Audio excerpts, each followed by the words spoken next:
All right, welcome back. We continue right here on Pittsburgh CW. Bob Pompeani along with Ron Cook, and 412-575-2600 could put you in touch with us, as John has done in Green Tree. Hey, John. Hey, thanks for taking my call, guy. How you doing, man? All right. Do you think the Penguins can beat the Phoenix Coyotes tomorrow? And do you think the Pittsburgh Steelers can beat Indianapolis Colts? Thank you very much. All right. Yes and yes. I think yes and yes, too. I don't think there's much drama there. Let's go to Jerry in Hempfield. Hey, Jerry, how you doing? Hey, Bob, Ron, I just listened to you saying that the Pirates are probably more than likely going to get rid of McCutchen, trade him, whatever, and that's probably to save the salary, $14-some million a year.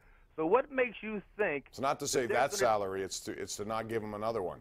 That okay, would but go what over makes 20 you think or in that that right? they will get rid of him, and then they're going to go spend more millions of dollars to get other players? They're not going to spend a lot more money. So what's their game plan? They save $14 million. What are they going to do? Well, they're not going to let him leave as a free agent and get nothing. They hope to get 2 or 3 players back for him, young players maybe, and try to build around them, guys that they'll control for a long time. Like they traded Melanson 2 years ago and got Felipe Rivero. I think that's exactly what they're looking to do.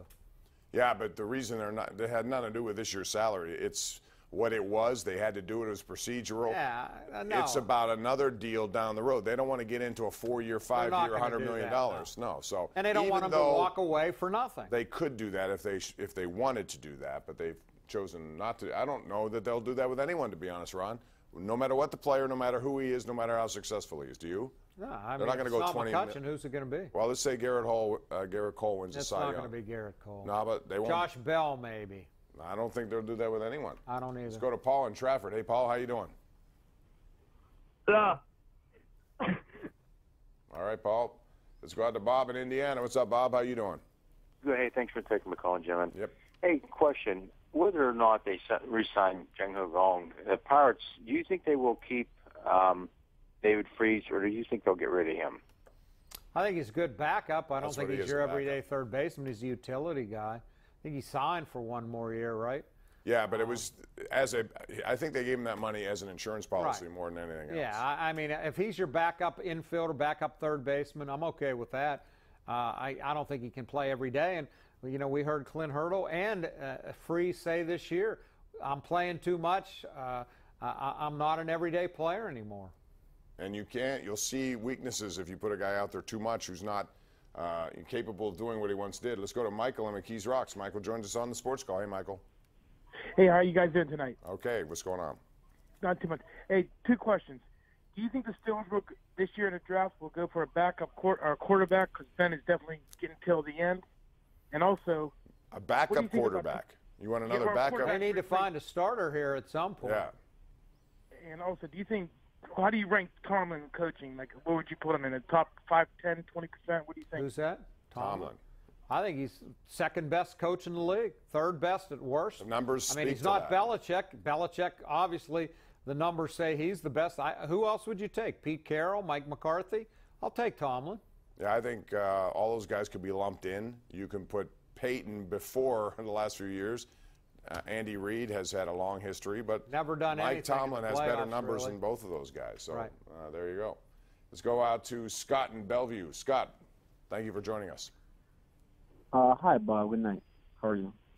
How are you doing? What's up, Scott? Go ahead. I'm doing pretty good. I have 2 questions. What are you more comfortable with? Are you more comfortable with the Steelers knocking out the Patriots or at home, or are you more comfortable with us getting the 1st seed and the Patriots getting the 2nd seed and potentially battling out with Kansas City and Kansas City knocking them out?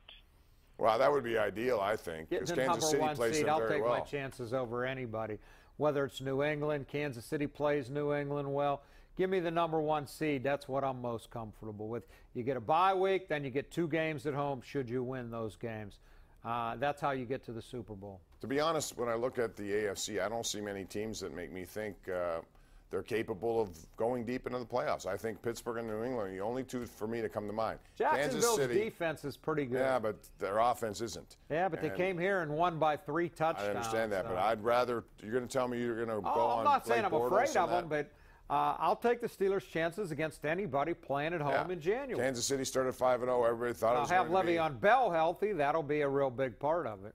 But now they're 6-3, Kansas City. So they've come back to earth. And the Steelers have the tiebreaker. They have the tiebreaker over Kansas City. In the division, they have tiebreakers on Cincinnati and Baltimore.